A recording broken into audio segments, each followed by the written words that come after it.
that really does conclude the sermon. Lead me not into the temptation of mind. Lead me not into the temptation of our animalistic, instinctual patterns and behaviors. Lead me not into the allure to be a knucklehead, especially when they're being a knucklehead. Then we've got two knuckleheads.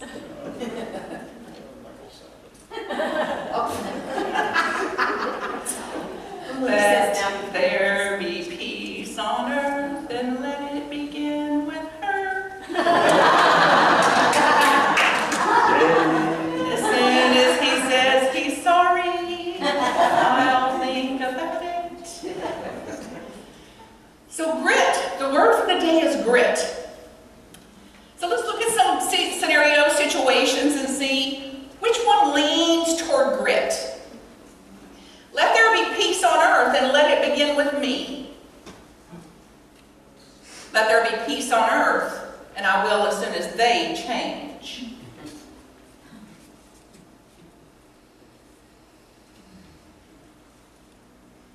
Anybody got grit? Everybody raise your hand. Look at somebody by you and say, I have grit. I have grit. I have grit.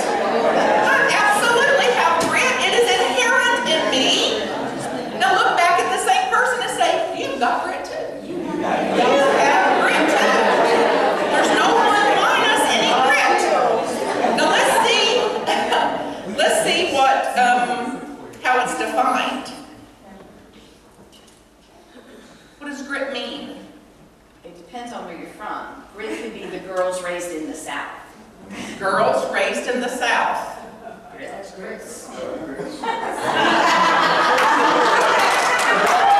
an entirely different church service. You can't even trust grits. People are serving grits. Somebody's putting butter on it. Somebody's putting salt on it. Somebody's putting pepper on it. Somebody's putting milk on it. Somebody's putting cheese in it. And here they put shrimp and bacon. You got to be a little cautious about grits. Grit, stamina. Stamina, uncommon stamina. Think about somebody in your life with uncommon stamina. That they punch down, and back up, back up.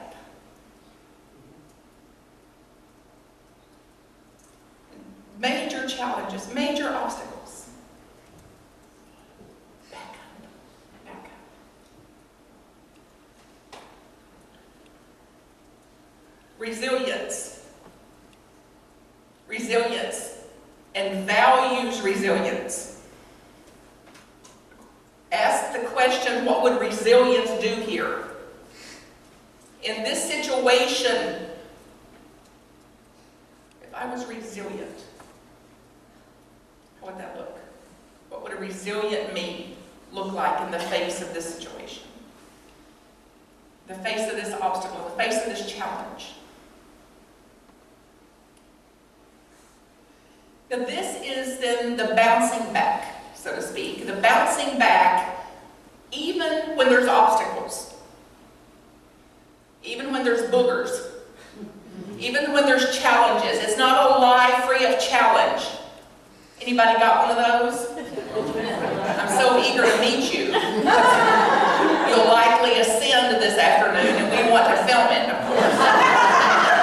So, nobody without some challenge, some obstacles, some things to look at, some things to navigate, some mighty big wins that mysterious, frightening, even terrorizing and panicking at times.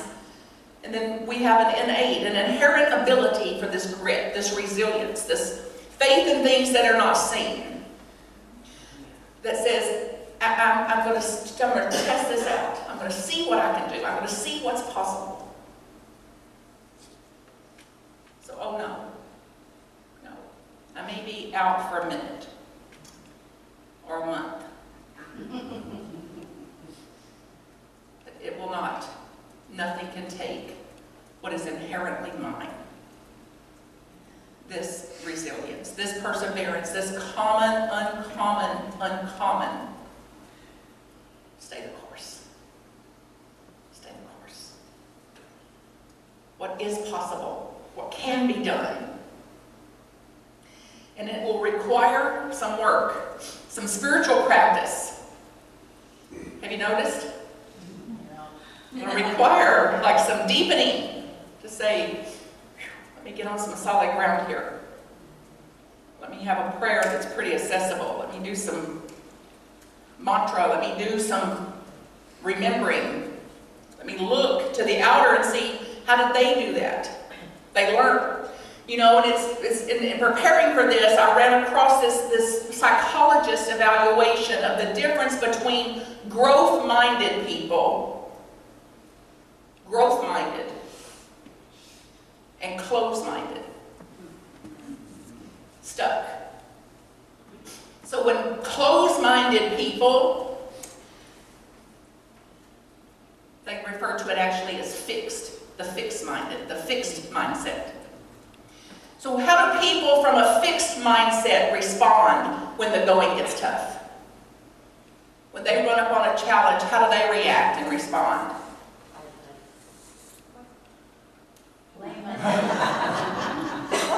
Nobody knows. Can't bear it. Can you believe it? Ain't it awful? No hope. Why bother? Those people aren't here today. This wouldn't be a match for them. They've not suffered enough yet. Some of us that suffered enough are like, hey, what's another option for me? What else besides that can I do? So then, what's the characteristics of the fixed mindset? Think about those people. You know them. They're in your family. They're in your neighborhoods. It's not a good or bad thing. They're not wrong and us right. It's just a different tendency toward where we're leaning. We're either going to lean toward a growth mindset, a more open mindset, or we're going to lean toward a fixed mindset. It's nothing to do with our soul or being better or worse. It's these tendencies of the human being, the tendencies of the mind, and the polarities of the mind to lean in one direction or not, or to be more well-developed toward the other polarity. So those that are more stuck in the polarity of hopeless, complain, always have issues, go from one drama to the next, what's their characteristics? Afraid. They're victimized by anything. Blaming others. They blame. They displace the blame. They blame others. They won't take responsibility for their part or to look at what's possible for them. These are the people you give advice to, believing that they're listening. There's no listener. Wake up to this today. All the advice we have then in the whole world, guess who it's for? Ourselves. Me. Look at somebody by you and say, hey, my advice is great advice. Tell them, my advice is great advice. My advice is great advice. And now tell them now this, and it's for me. It is for me to live out. It's for me to apply. And the day I can apply all my wise, sage advice, then let me go talk to somebody else. Let me go hand out advice. The day that I can live it out, let me go offer that up to somebody else. Now, what's the characteristics then of the growth mindset? The more open mindset, the resilient, the grit, the mindset with grit. How would you describe those folks? More optimistic. Keep on moving. They'll just keep on going. Just brush yourself off, have a proper 10 seconds of grief, and get on with it. They'll ask for help. They'll go, hey, I don't know how to do this. They're coachable. They're learnable. Like, can you throw me a bone? Survival skill. It is a survivor skill. Well-developed, broad perspective in survival skills. Still continue to get what you want. You'll still continue to go in the direction of your own goals, of what interests you. These are the folks you'd prefer to be around. These are also your pets, your dogs and cats. Which is why you'd rather be with those pets than you'd rather be with people. Because they're more enlightened. Mammals. Nothing against the snakes and lizards, but you know, if you dangle a string over them, it ain't gonna go that well. So think about the difference this will make in your own life. That even if you've got this much grit, what it would do to just turn that dial up just a few degrees. To turn that dial of perseverance up, of stamina, of uncommon motivation. Get a sense of it in your body, what it would be like to turn it up just a notch.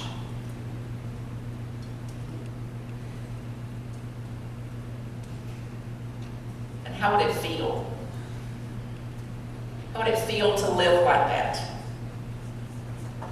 More confident, more equipped.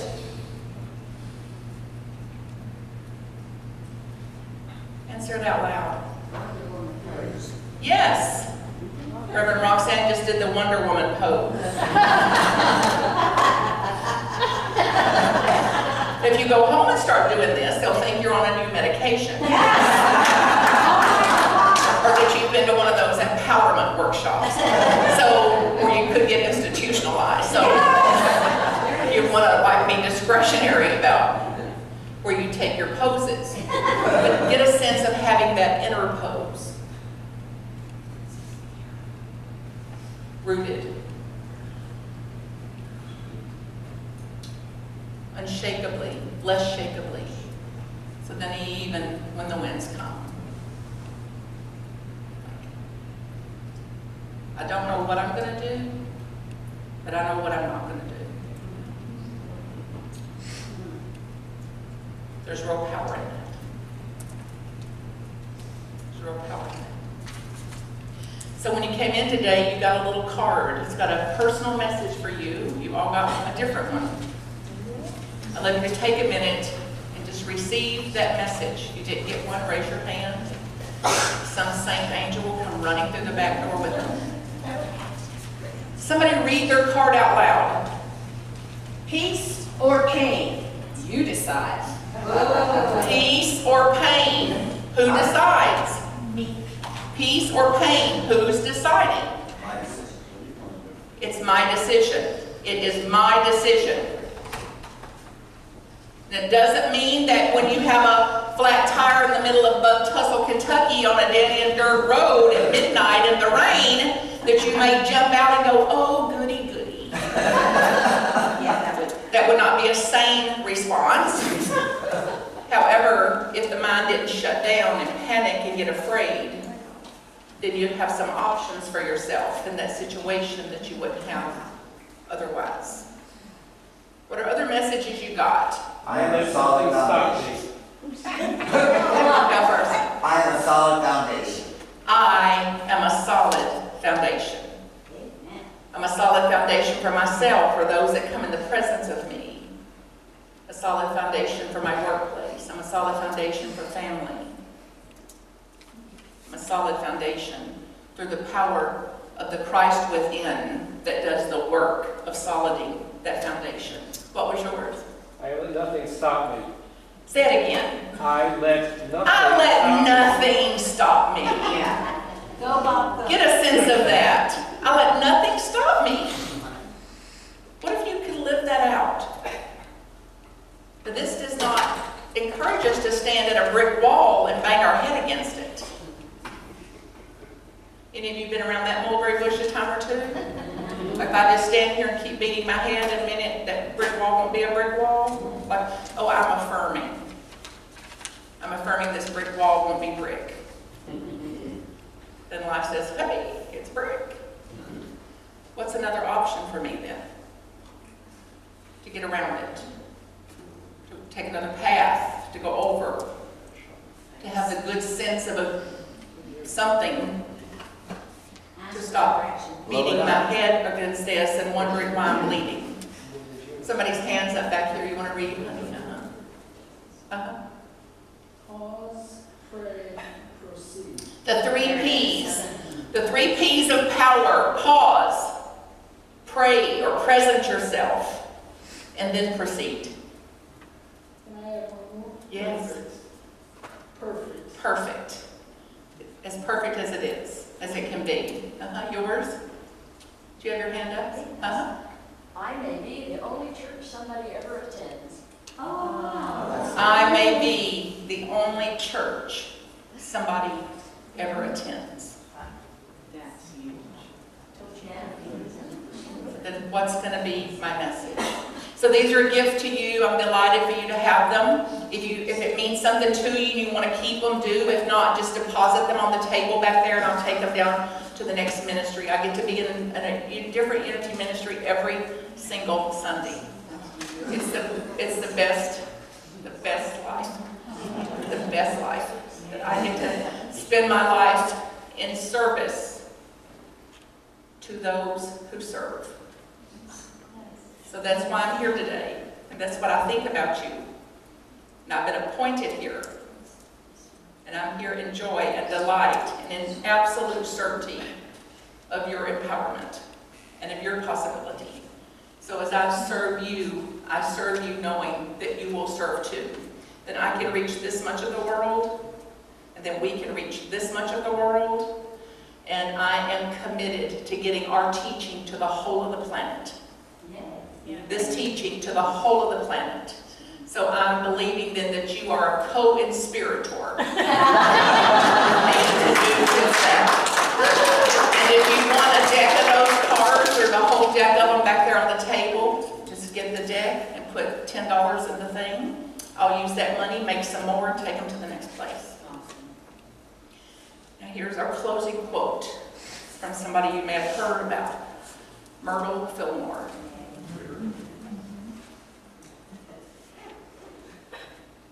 So get busy using the truth you know. Bring forth your own joyous world of love, of friendship, of beauty and plenty. God has given everything required to build such a world. There is within you the God-given intelligence to build such a world. Get at it.